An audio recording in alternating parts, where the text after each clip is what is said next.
মাটির হাঁড়ি এবং প্লাস্টিকের বাটি অথবা যে কোনো পাত্রে মিষ্টি দই খুব সুন্দরভাবে সেট হবে সেই রেসিপি আজকে আপনাদের সাথে শেয়ার করব। কোনো রকম ঝামেলা ছাড়া যে কোনো পাত্রে সুন্দর মতো দই কীভাবে বসাবেন সেই রেসিপি আজকে শেয়ার করছি। সো হ্যালো এভরিওয়ান, আসসালামু আলাইকুম। কেমন আছেন সবাই? সহজ রান্নাতে সকলকে আরও একবার স্বাগত জানাই। দই বসানোর জন্য এখানে প্রথমেই দইয়ের সুন্দর একটা কালার আনার জন্য আমি 1 কাপ পরিমাণ চিনি দিয়ে নিলাম।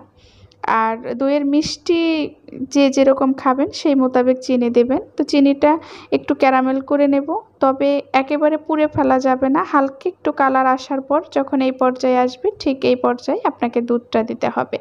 আমি এখানে 2 লিটার দুধ ব্যবহার করছি। আপনারা যত পরিমাণ দুধ দেবেন সেই মোতাবেক মিষ্টিটা দেওয়ার চেষ্টা করবেন এবং পরে খুবই অল্প পরিমাণ আমি এখানে মিষ্টি যুক্ত করে দিলাম। যে যেরকম মিষ্টি খাবেন একেবারে হালকা মিষ্টি দিয়ে দিলেও হবে, আবার যে কড়া মিষ্টি খাবেন সেভাবে আপনারা চিনিটা যুক্ত করে দেবেন। তো দুধটা এরকম জাল হয়ে আসবে, মাঝে মধ্যে কিন্তু নাড়াচাড়া করে দিতে হবে, না হলে নিচে কিন্তু ধরে যায়। শুনে হয়তো হাসি লাগতে পারে, কিন্তু দুধও কিন্তু নিচে ধরে যায়। তো দুধটা জাল দিয়ে আনার পরে আমি মোটামুটি হাফ কেজির উপরে কমিয়ে ফেলেছি। এবার একটা দইয়ের যে ছোট কৌটা সেটাই আমি দুধের সাথে মিক্স করে দিচ্ছি এবং দুধটা যেন আপনার আঙ্গুলে সহ্য হয় সেই পর্যায়ে রেখে আপনাকে এই যে মাটির পাত্রে বসাতে হবে, অথবা যে কোনো পাত্রে বসান না কেন দুধ যেন আপনার আঙ্গুলে সহ্য হয় সেই পর্যায়ে এসে আপনাকে পাতিলের মধ্যে বসাতে হবে আর কি। তো এখানে আমি মাটির হাঁড়িতেও বসিয়ে নিয়েছি, আর এখানে টক দইয়ের বাটি এটার মধ্যেও দিয়ে দিলাম। দুভাবেই বসাবো, আপনারা দেখতে থাকুন। কোনো রকমের ঝামেলা ছাড়া সুন্দর মতো দই বসে যাবে।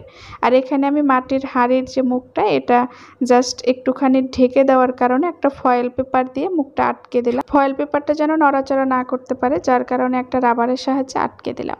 আর যে মাটির হাঁড়িতে দই বসাবেন, মাটির হাঁড়িটা একটু ভালো মতো চুলার তাপে রেখে রেখে একটুখানি পুড়িয়ে নেবেন, তাহলে দইটা পানি কাটার সম্ভাবনা খুবই কম থাকে। এছাড়াও দুধ যদি আপনি ভালো মতো জাল দিয়ে নেন তাহলে দই একেবারেই কোনো পানি কাটবে না।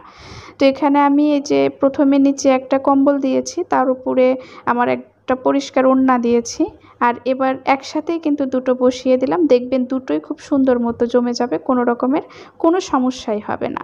তো এখানে আমি উপরে আগে একটা আমার ওড়না দিয়ে নিলাম, এরপর হচ্ছে কম্বলটা দিয়ে জাস্ট ঢেকে রেখে দেব 6 থেকে 7 ঘন্টার মতো। যদি তাপমাত্রাটা দিনের তাপমাত্রা অনুযায়ী দইটা ভালো জমে, যদি একটু ঠান্ডা ঠান্ডা দিন থাকে তাহলে 6 থেকে 7 ঘন্টার সময় লাগবে, আর যদি গরম থাকে তাহলে 5 থেকে 6 ঘন্টার মধ্যে দইটা জমে যাবে।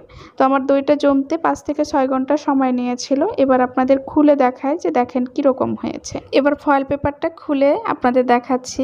এত সুন্দর মতো দইটা সেট হয়েছে, একদম ধারণার বাইরে। একটুখানি ঘেমে গিয়েছে, জাস্ট সেটার পানি উপরে পড়েছে।